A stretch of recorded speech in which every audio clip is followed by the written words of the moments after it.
эркелеп кетип, уже жана вседозволенность деп башында айтып отуңуздар эле го.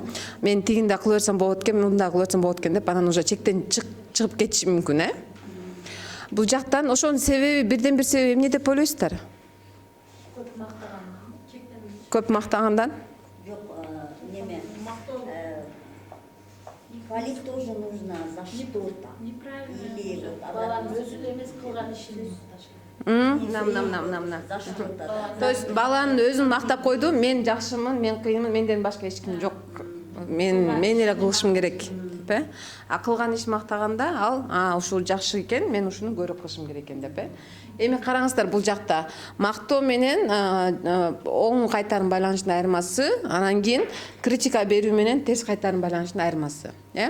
Мактоодо баланын өзүн макташат дейт. Мисалы, сен акылдуусуң, сен жакшы баласың, сен да ушундай депчи.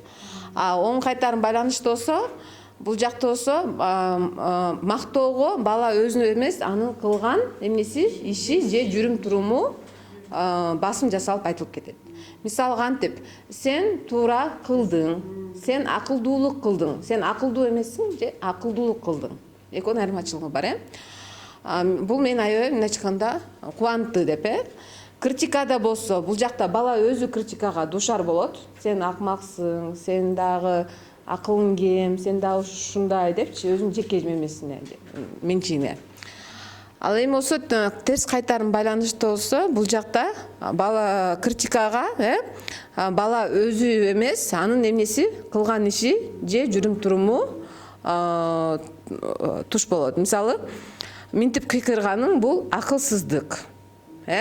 Же болбосо эки дагы эмне деп айтса болот?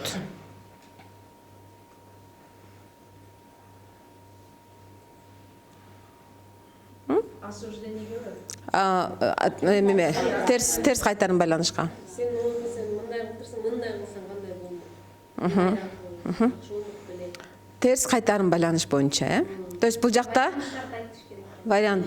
Бул жакта ошо мындай айтканда баланын кылган иши туура эмес экенин көрсөтүү. Бала өзү туура эмес, сенин кылган ишиң же жүрүм турумуң туура эмес экенин. Кандай кылса жакшы болмок? Ошону көрсөтүү, түшүнүктүү. Эми келиңиздер, азыр болсо баардыгыбыз бир мактоо, бир оң кайтарым байланыш ойлоп, анан ошону айтып көрсөңүздөр өзүңүздүн балаңызга. Мен буга чейин баламды сен азаматсың деп мактап жүрчүмүн.